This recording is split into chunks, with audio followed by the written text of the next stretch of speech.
estar mais uma vez aqui com os irmãos, compartilhando mais um momento de louvor e adoração ao nosso Deus. Sabemos que em meio a tudo que tem acontecido, não estamos podendo nos reunir juntos, mas aqui viemos aqui representar a nossa igreja e repassar para os irmãos alguns momentos para que os irmãos possam glorificar e exaltar o nome do nosso Deus. Neste momento, eu peço aos irmãos que abram suas Bíblias aí mesmo, nos seus lares, em Apocalipse 4:11, que diz assim: Tu, Senhor, é Deus nosso, és digno de receber a glória, a honra e o poder, porque criaste todas as coisas e por tua vontade elas existem e foram criadas. Senhor Deus, Pai Santíssimo, Eterno e Poderoso, te agradecemos, Pai, por tudo que foi criado por Ti. Sabemos que o Senhor que governa tudo, por isso te louvamos, te agradecemos e te louvamos hoje e sempre. Amém.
orações neste momento pela nossa nação, por todas as pessoas que têm andado aflitas em meio a tudo isso que tem acontecendo, e também que o Senhor possa ter misericórdia.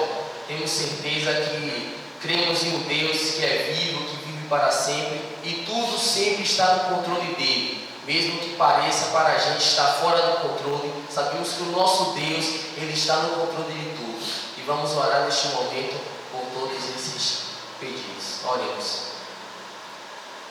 Senhor Deus, Pai amado e todo-poderoso, mais uma vez, Senhor Deus, estamos reunidos em Teu nome para Te louvar e Te bendizer. Nesta hora, Deus amado, Te rogamos que o Senhor continue assim tendo misericórdia da nação. Te rogamos, Pai amado, que segundo o Teu querer, tudo venha a ser resolvido, Senhor Deus, que tudo que venha acontecer, ó Pai amado, seja tão somente segundo o Teu querer. Sabemos que o Senhor tem poder para tudo, meu Pai. Por isso nós Te rogamos que o Senhor, ó Pai, esteja assim abençoando a nossa nação e também, Senhor Deus, as nações que estão sofrendo com essa epidemia. Amém. Te rogamos, Pai amado, as Tuas misericórdias em nome santo de Jesus. Amém. Também aqui estou, Pai, na Tua presença para Te louvar e Te agradecer por tudo que tem feito em minha vida. Amém. Ó Senhor, quero entregar não só a nossa nação, mas todas as nações em Tuas santas mãos, Pai. Amém. Para que o Senhor venha o mais rápido possível trazer, Pai, a cura para todos. Também quero Te agradecer por tudo, Pai, e por ter estado comigo, Senhor, pois o Senhor sabe da perda que eu tive e foi muito grande. Mas estou aqui como o rei Davi, como daquela vez, Pai, estava clamando e orando pelo seu filho, mas o Senhor é quem sabe de todas as coisas. Por isso estou aqui também para Te louvar e Te agradecer por tudo, Pai. Essa é a minha oração em nome de Jesus. Amém. Senhor nosso Deus, nós te amamos, Pai, clamamos nesta hora, Pai querido, em prol da nossa nação, meu Senhor. Em favor, Pai, de tudo que está acontecendo, Pai, em nossa nação, de tudo que está ocorrendo, Pai, no mundo todo, meu Senhor. Nesse hora eu te peço, Pai querido, que o Senhor entre com a tua providência, meu Senhor. Sabemos que tudo, ó Pai, não acontece sem a tua permissão. Se isso está acontecendo, Pai amado, o Senhor, Pai, tem um propósito para tudo que está acontecendo, meu Senhor. Deus te peço, ó Pai, que o Senhor nos livre, ó Pai, que o Senhor afaste, ó Pai, essa pandemia das nossas vidas. Amém. Que o Senhor, Pai, dá os teus servos na tua mão, que o Senhor toma as tuas igrejas, ó Pai, os teus servos, os confins da terra, meu Pai, para que eles possam cada dia, ó Pai, se despertar, ó Pai, e santificar as suas vidas, meu Senhor. Amém. Enquanto aqueles que não te conhecem, Pai amado, que através do que está acontecendo, eles irão reconhecer que só o Senhor é Deus, que só o Senhor tem o poder de salvar, de libertar, ó Pai, e de curar. É o que eu te peço em nome de Jesus. Amém.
mais uma vez queremos pedir aos irmãos que continuem firmes em todo o tempo, que a fé dos irmãos nunca venha desabalar, nunca venha abalar em meio a nada que venha acontecer, que venhamos ter certeza sempre que o nosso Deus, Ele está em todo o tempo conosco e nunca vai nos abandonar.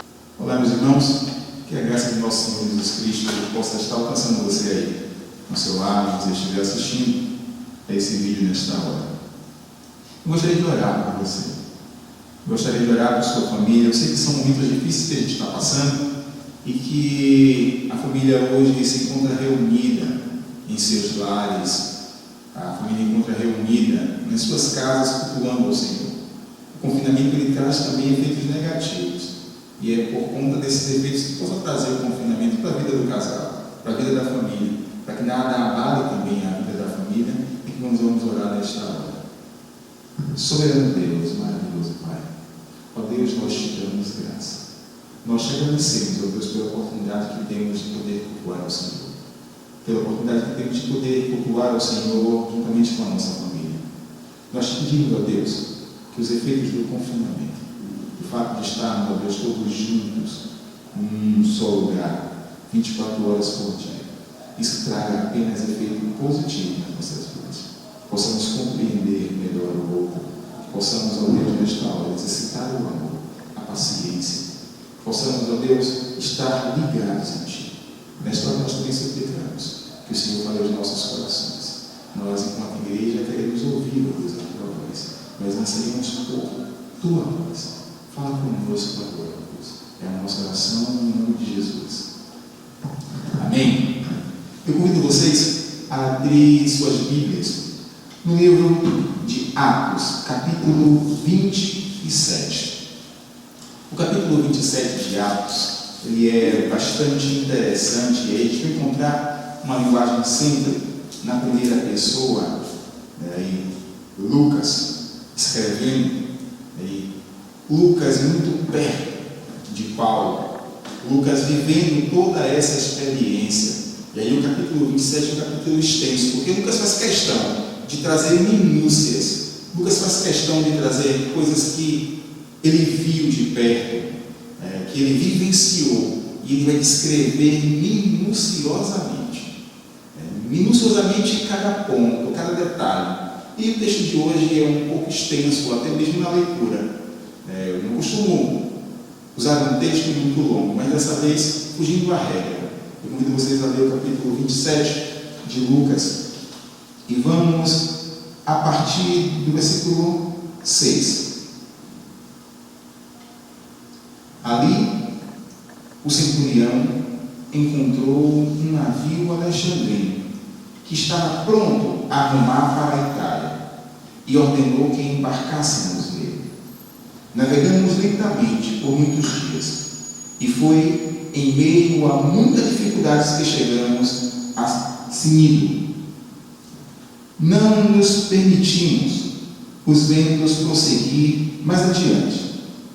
Navegamos ao sul de Creta, de fronte de Salmonta, e, enfrentando o mar e os ventos, costeamos a ilha até alcançar um lugar chamado Bons Portos, perto do qual ficava a cidade de Laceia. Tendo partido muito tempo, agora a navegação por aquelas águas tornaram-se por demais perigosa.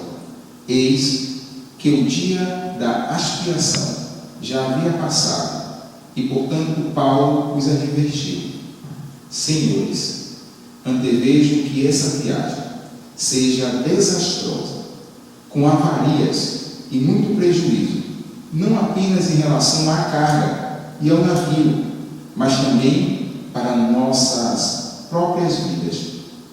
Todavia, o centurião, em vez de dar ouvidos às palavras de Paulo, preferiu seguir as sugestões do piloto e do proprietário do navio, levando em consideração que o porto não era apropriado para passar o inverno. A maioria decidiu que deveríamos seguir navegando, com a esperança de alcançar Fenícia e ali passaram em terra. Este era um porto de Creta e que dava a saída para sudoeste e noroeste. Soprando brandamente o vento sul e acreditando eles haverem conseguido alcançar o que almejavam, levantaram âncoras e foram costeando Creta, bem próximo da ilha. Todavia, pouco tempo depois,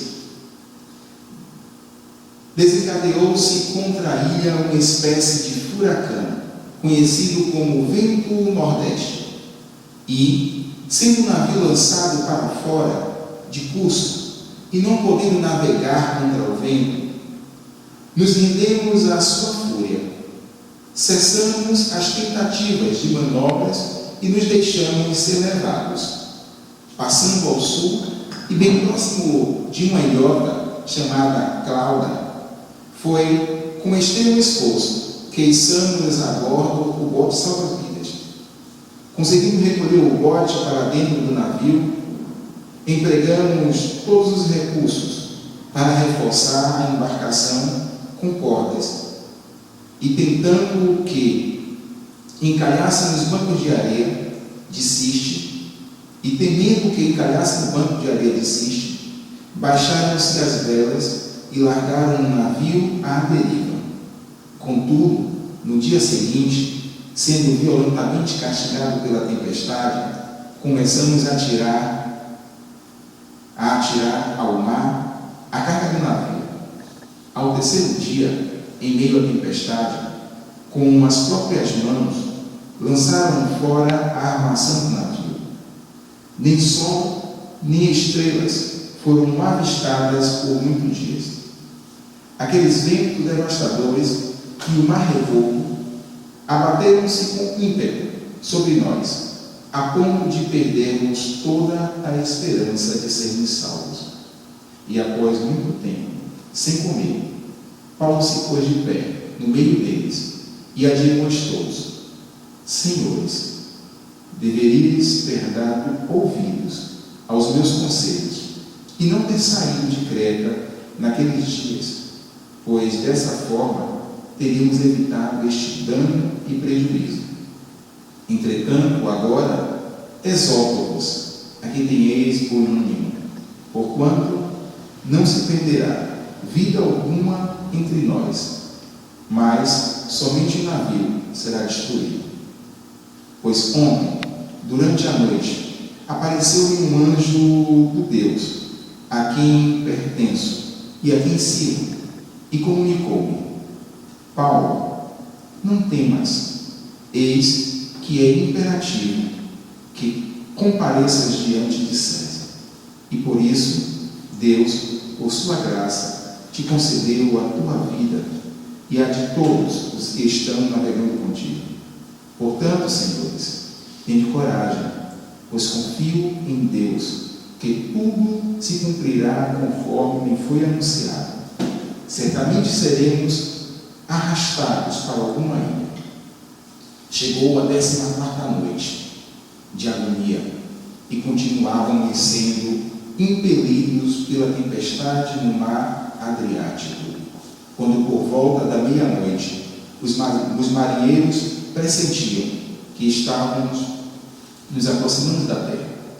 Então, lançando a sonda, concluíram que a profundidade era de 37 metros. Pouco tempo mais tarde, lançaram a sonda uma vez mais e verificaram 27 metros. Temendo que fôssemos arremessados contra os rocheiros, jogaram da polpa 4 âncoras e começaram a rogar para que o amanhecer chegasse logo. E aconteceu que alguns marinheiros, tentando escapar do navio, começaram a baixar o bote salva-vidas ao mar, a pretexto de lançar âncoras para a proa. Então Paulo declarou ao centurião e aos soldados: caso estes homens não permaneçam conosco a bordo, vós não podereis ser salvos. Diante disso, os soldados cortaram as cordas que prendiam o bote salva-vida ao navio e o deixaram cair ao mar. Logo, aos primeiros sinais do alvorecer, Paulo insistia que todos voltassem a se alimentar, encorajando-os. Hoje já é o 14º dia que estarei em vigília contínua e em absoluto jejum. Eis que agora eu vos exorto a que comais algo. Portanto, somente dessa maneira podereis sobreviver. Nenhum de vós perderá um só fio de cabelo. E, havendo dito isto, tomou o pão e deu graças a Deus diante de todos. Em seguida, partiu o pão e comeu e começou a comer. No momento, todos se reanimaram e também se alimentaram. Estavam a bordo 276 pessoas. Depois de haverem comido, até ficarem plenamente satisfeitos, aliviaram ainda mais o peso do navio, lançando todo o trigo no mar. Quando se fez dia claro, não reconheceram a terra, mas puderam avistar uma enseada onde havia praia, e decidiram que o melhor seria tentar encalhar o navio ali. Então, cortando as cordas que seguravam as âncoras, abandonaram-nas no mar, desatando ao mesmo tempo as amarras que prendiam os lemes. Em seguida, alçando ao vento a vela que restava na proa, foram conduzidos em direção à praia. Entretanto, dando no lugar onde duas fortes correntes marítimas se encontravam, o navio encalhou em um banco de areia. A proa encravou-se e ficou imóvel, e a polpa foi despedaçada pela força constante das ondas. Então os soldados resolveram matar os prisioneiros, para impedir que algum deles conseguisse fugir, atirando-se ao mar. Contudo, o centurião, desejando poupar a vida de Paulo, os impediu de executar a ação proposta, e ordenou aos que sabiam nadar que se lançassem em primeiro lugar ao mar e rumassem em direção à terra.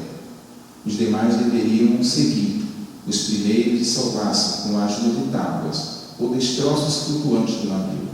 E, assim, ninguém se perdeu e todos chegaram a salvo em terra firme.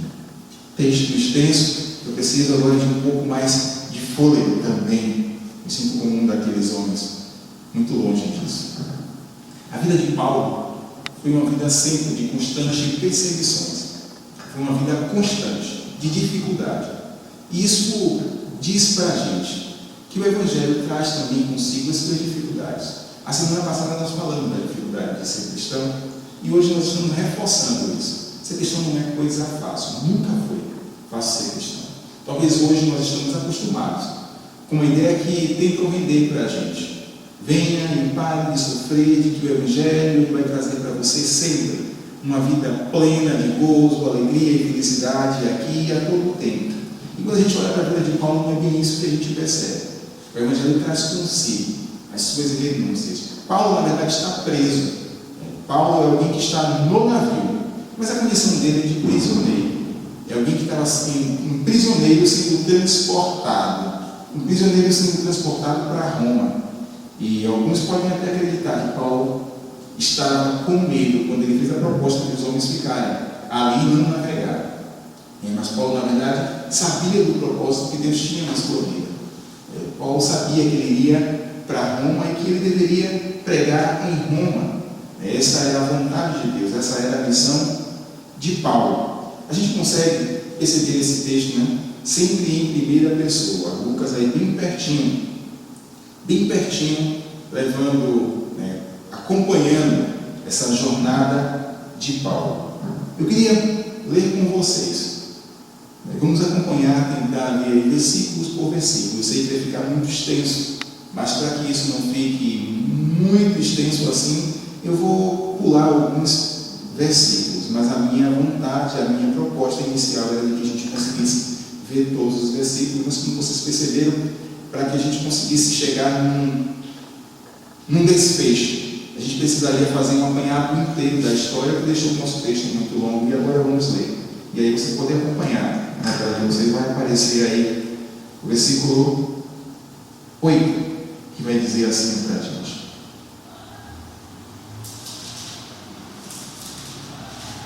Versículo 8. E, enfrentando o mar e os ventos, costeamos a ilha até alcançar um lugar chamado Bons Portos, perto do qual ficava a cidade de Lazeia. Vamos seguindo no nome. Tendo partido muito tempo, agora a navegação por aquelas águas tornaram-se por demais perigosa.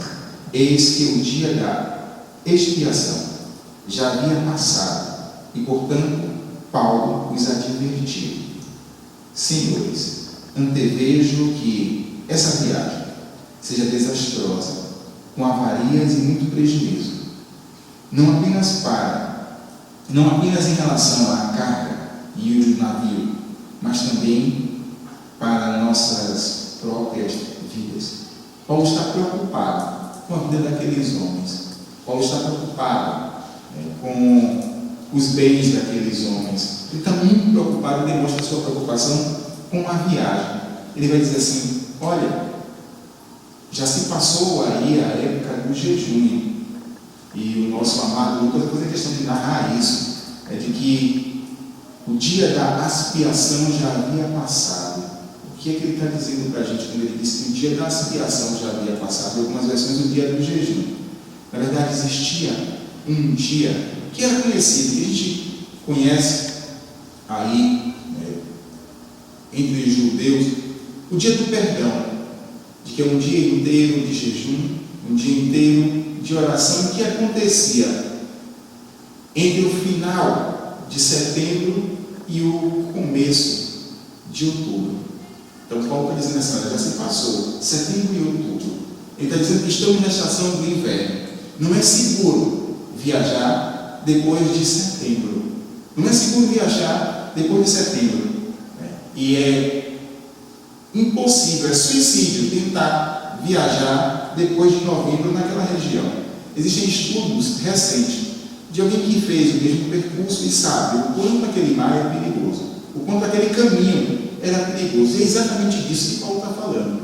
Paulo está tentando advertir aquelas pessoas, aqueles homens, de que eles não deveriam viajar naquela época, de que eles iriam perder o barco, de que eles iriam perder o mantimento que estava ali, porque na verdade era para isso que servia uma embarcação. Ela transportava alimento, ela transportava pessoas. Então a sua carga era alimento e pessoa.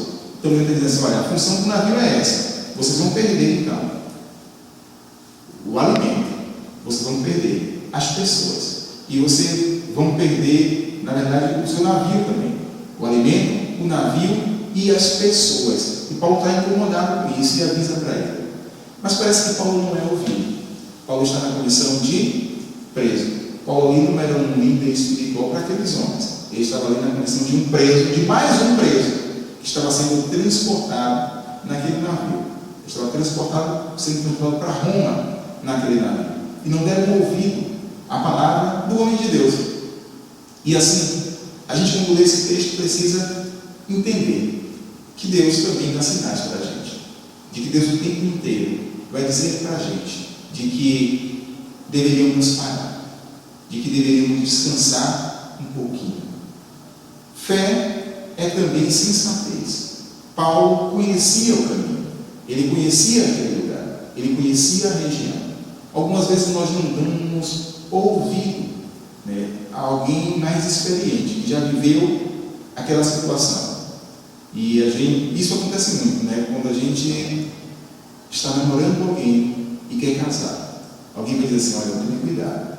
Mas a gente está muito apaixonado, a gente está muito sério de amor, assim: não, mas é perfeito, é a pessoa que eu quero, é exatamente essa pessoa. E depois descobrimos, alguns casamentos descobriram que depois deveriam ter dado ouvido à voz, de que na verdade Deus disse para ele alguma coisa. Deus é alguém que no nosso caminho, ele vai sempre dando para a gente pistas. É como se na nossa jornada Deus fosse dando todo o tempo sinalizações. Olha, curva perigosa à esquerda. Pare, prossiga. Aqui trafegue a 80 quilômetros. Aqui você pode trafegar um pouco mais. Eu lembro de uma viagem que nós fizemos para Aracaju e na volta eu me encontrei com uma placa muito interessante que dizia assim: aproveite para testar os freios. Eu nunca tinha visto uma placa desse tipo. Era uma ladeira, uma reta, e que a placa dizia: aproveite para testar os freios. Aquela placa estava dizendo para mim: olha, já que é uma reta e uma ladeira, toque no freio devagarinho, vê se ele está funcionando. Você vai precisar dele até a sua jornada. Você pode sofrer por falta de freios. Então aproveite aqui essa ladeira um pouco reta, dá para você ir testando os freios. Deus o tempo inteiro diz para a gente assim: olha, aproveite para testar o freio. Pare, siga. Ou continue, ou navegue com cuidado. Então, aqui eles não ouviram as placas de Deus.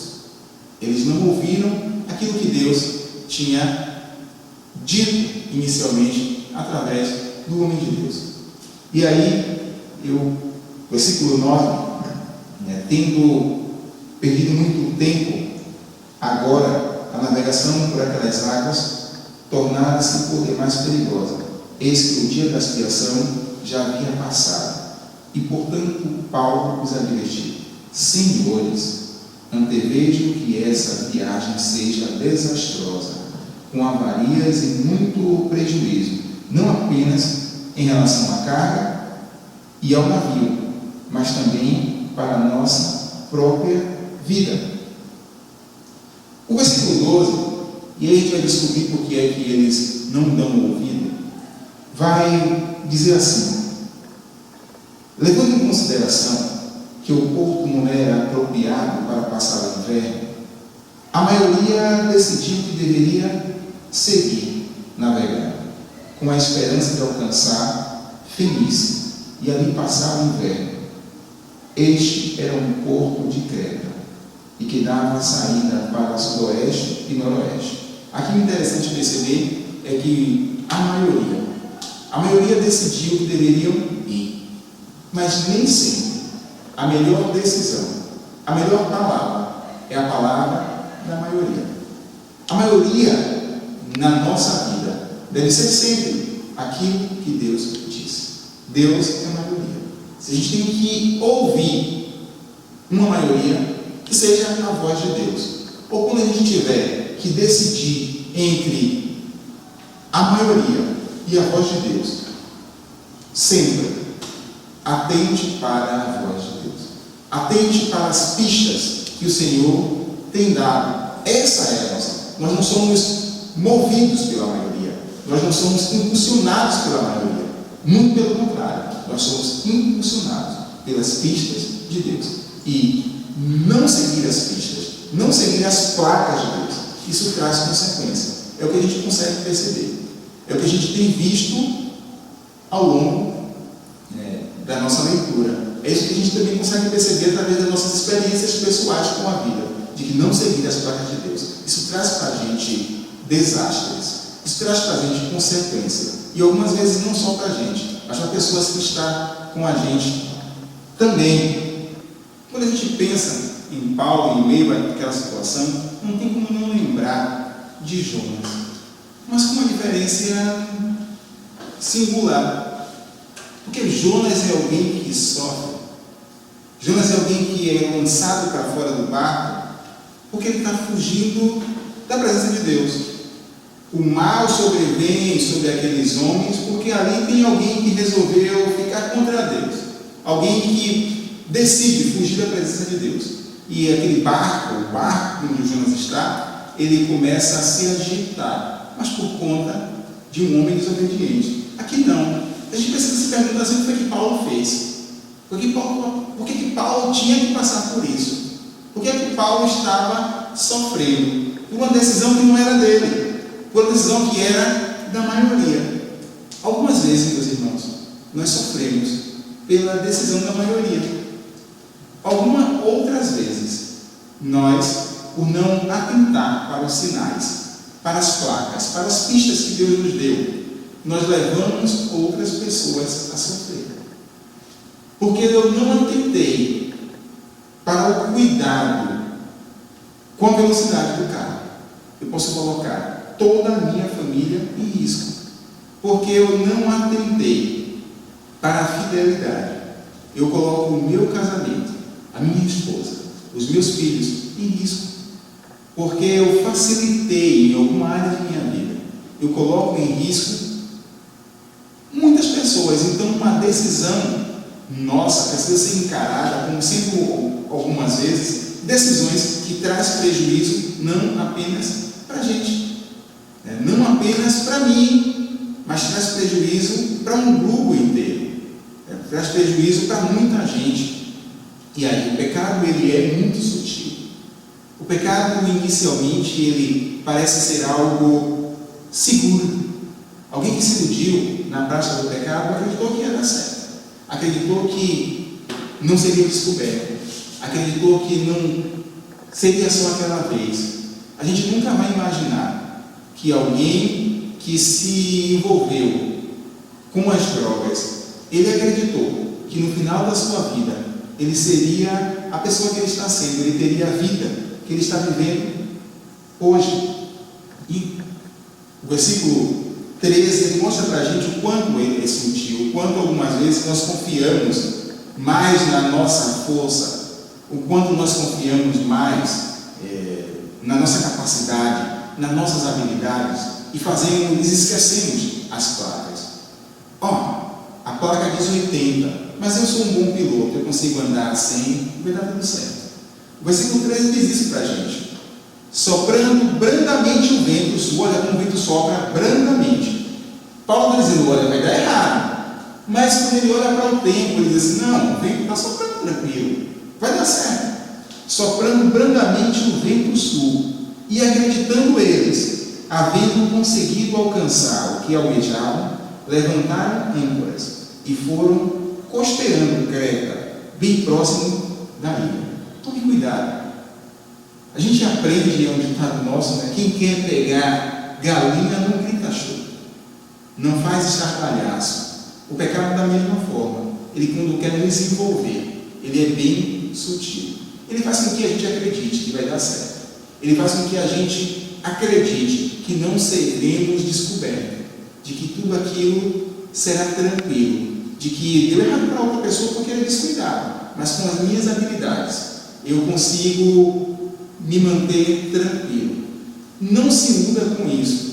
Atente para os sinais de Deus, atente para as placas que Deus tem deixado, Deus tem sinalizado o tempo todo. Calma, não vá por aí, não abandone essa vida, abandone esse estilo de vida, abandone a prática do mal, abandone a prática do pecado. Deus tem dado o tempo todo decisões erradas, elas podem trazer prejuízos, mas mesmo assim Deus tem dado sempre sinais. Quando aqui a gente observa que não se tinha mais o que fazer, primeiro Paulo vai dizer assim, vocês vão perder o navio, vocês vão perder os alimentos que vocês estão transportando, a carga, e vão perder também os homens. E aí eu já pulo para o versículo 21, ele vai sair do 14, 13 para o 21 ao 26. E após muito tempo sem comer, Paulo se pôs de pé no meio deles e admoestou-os: Senhores, devias ter dado ouvido aos meus conselhos e não ter saído de Creta naqueles dias, pois dessa forma teriam evitado este dano e prejuízo. É Paulo dizendo para ele assim: olha, eu falei para você se daria errado, eu havia dito para você se daria errado, eu mostrei o sinal para você, eu mostrei a placas para você dizendo pare, não vá por aí, mas vocês decidiram ir, vocês decidiram prosseguir. Entretanto, vai dizer Paulo, entretanto agora exorto-vos a que tenhais bom ânimo, porquanto não se perderá vida alguma entre nós, mas somente o navio será destruído. Pois ontem, durante a noite, apareceu-me um anjo do Deus a quem pertenço, E aqui em 5, e comunicou-me: Paulo, não temas, eis que é imperativo que compareças diante de César, e por isso Deus, por sua graça, te concedeu a tua vida e a de todos que estão navegando contigo. Um minutinho só. Um anjo aparece para Paulo. Um anjo aparece para Paulo dizendo ele assim: olha, não tema, porque parece que o sentimento natural seria o temor, seria o medo de morrer. Ele já não tem mais o que fazer. Aqui ele já diz assim: olha, vamos deixar o navio aí, a Deus dará. Vamos deixar com que o navio siga para onde as águas nos levar. Já nós não temos mais nada a fazer. Observe que os homens estão já há algum tempo sem comer. Eles estão em um jejum ininterrupto. É muito trabalho muito intenso, de fazer com que o barco se mantesse navegando. É muito tempo perdido, com medo da morte, com medo agora de não ver o dia seguinte, de não chegar a ver o amanhã. Paulo vai dizer assim: não temas, porque me apareceu um anjo. Tudo bem, vocês não me deram ouvido. Talvez a gente diria, no lugar de Paulo, ou não diria nada. A gente ficaria parado assistindo. Nós ficaríamos olhando o desfecho que o comandante daquele navio daria para ele. Porque a gente diria assim: olha, eu adverti e você não me ouviu. Agora o problema é todo seu. Algumas vezes, diante da crise, é o nosso pensamento. Nós somos tentados a pensar assim: olha, eu já fiz a minha parte. O que eu tinha que fazer, eu já fiz. Eu disse. E parece que algumas vezes até torcemos, para aquilo que a gente falou se concretizar. Parece que algumas vezes assim: eu disse que ia acontecer, vocês vão ver acontecer. Mas parece que Paulo não está preocupado aqui em saber quem é o causador do problema. Ele não perde tempo aqui em discutir: foi por conta, a culpa é sua, a culpa não é sua, a culpa é minha, a culpa é da China, a culpa é dos Estados Unidos, é um complô que existe, é uma doença inventada. Ele não perde tempo aqui discutindo de onde vem o problema. Muito pelo contrário, ele vai dizer para aqueles homens qual é a solução para o problema. Ele diz: olha, eu acho bom vocês começarem a comer. Vocês vão precisar de força para nadar. Deus enviou um anjo, e o anjo disse para mim que nenhum fio de cabelo da cabeça de vocês se perderiam, de que vocês perderiam o navio, de que vocês vão perder também todo o mantimento que vocês estão levando, toda a carga, mas de que toda a vida de todos aqui será poupada. E aqueles homens agora, depois de não ter mais em quem confiar, depois de já ter tentado tudo, eles atentam para que disse o anjo. E ele creu nisso. O versículo 25 vai dizer que Paulo acreditou nisso, de que Paulo deu crédito ao que o anjo havia dito. Isso porque algumas vezes nós não atentamos para os sinais. E mesmo não atentando para os sinais, nós não atentamos também para que os anjos tenham dito, para que os mensageiros de Deus tenham dito para a gente. Deus o tempo inteiro também tem mudado seus mensageiros para dizer para a gente: olha, eu tenho um bom ânimo, assim, eu estou no controle, existe um propósito maior. E aqui, para a vida de Paulo, existia um propósito muito maior, porque Paulo era aquele que iria pregar em Roma. Esse era o propósito de Deus para a vida de Paulo. Olha, Paulo, você não vai morrer nessa viagem, não vai ser esse naufrágio que vai te matar, você vai escapar, porque eu tenho um plano muito maior que você vive. Eu tenho um plano para a sua vida. O meu plano para você é um plano de vida.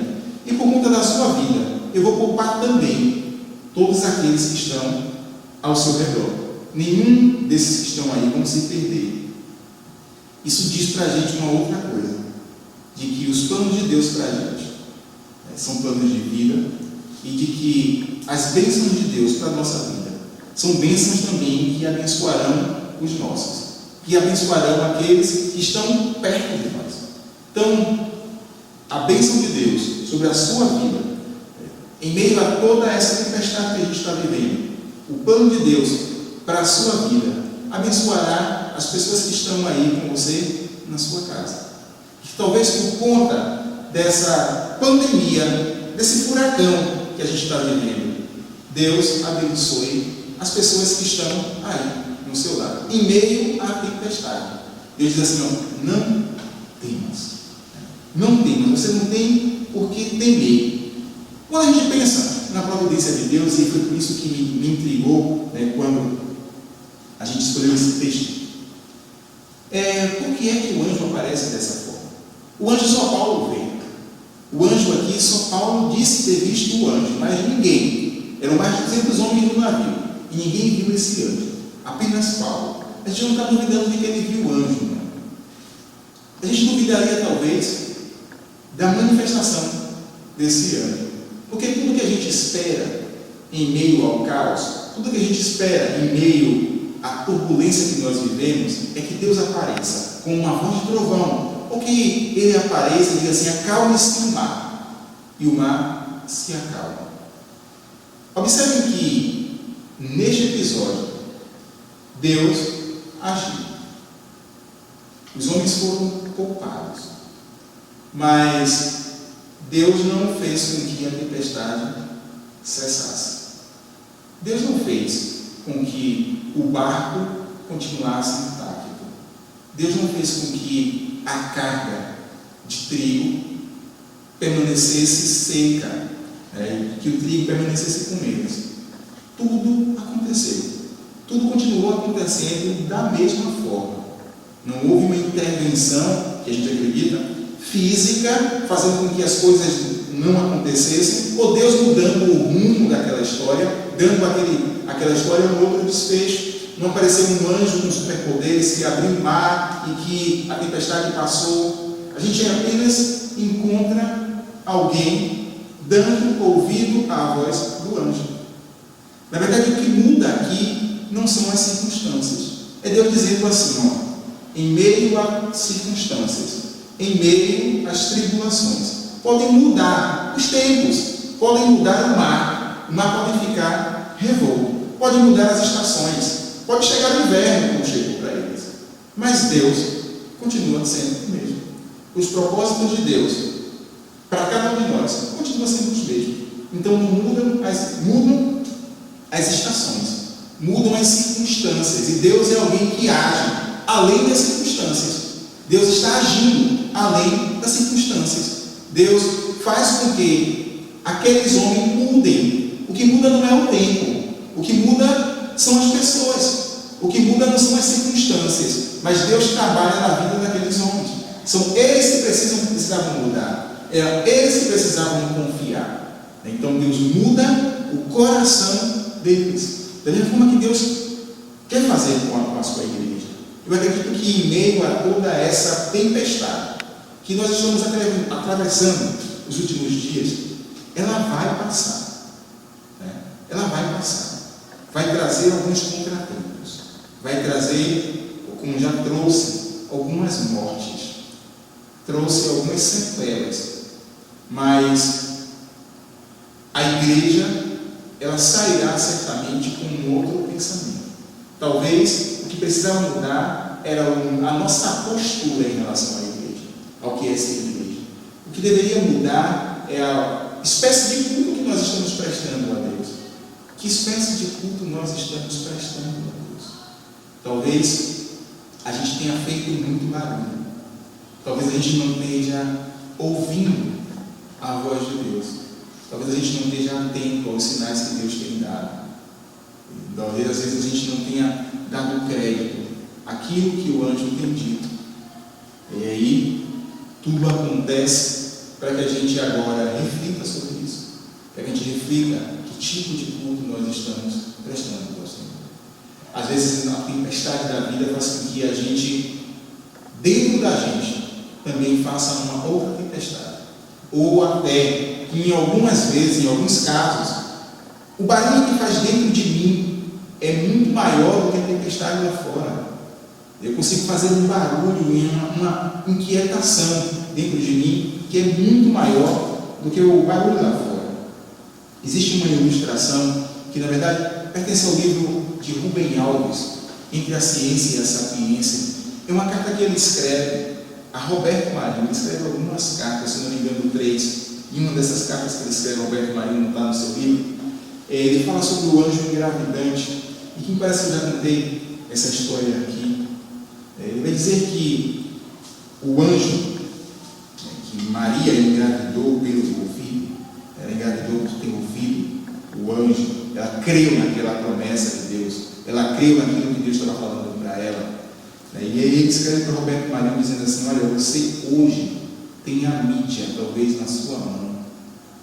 Você, quando eu vi, claro, você tem o poder televisivo. Você é muito mais engravidante do que qualquer outro anjo engravidante.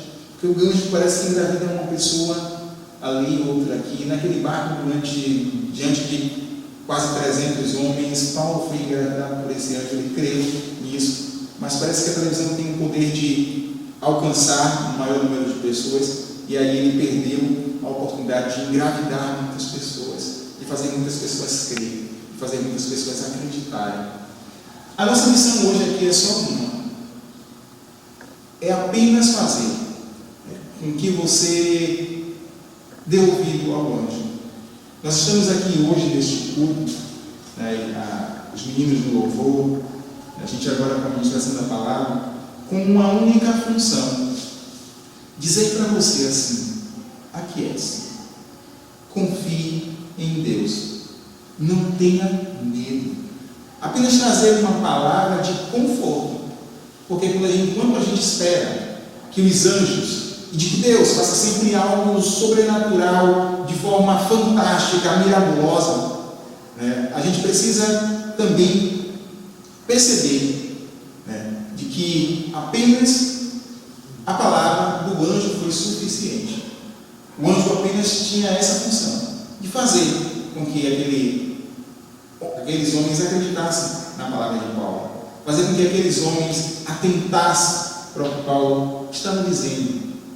Então a nossa missão aqui, no meio da crise, em meio à crise que nós enfrentamos hoje no Brasil e no mundo inteiro, é apenas colocar no seu coração, fazer você acreditar de que você deve sossegar, de que você deve confiar, de que você deve aquietar a sua alma, e confiar em Deus, saber que Ele é Deus, de que Ele tem cuidado dos seus, de que em meio à crise Ele continua trabalhando, de que em meio à crise existe sempre o anjo do Senhor falando, existe sempre alguém dando sinais para você, existe sempre o Senhor dizendo assim: olha, faça dessa forma, faça assim, fique quieto, aquiete-se, não tenha medo. Que Deus te abençoe, que Deus nos abençoe, que aí você está ouvindo este vídeo, assistindo esse vídeo, você possa ser confortado pela palavra do Senhor, que a palavra do Senhor te conforte, que ela traga conforto, que ela traga refrigério, que ela traga a você além do sossego. Sossegue-se. Deus abençoe.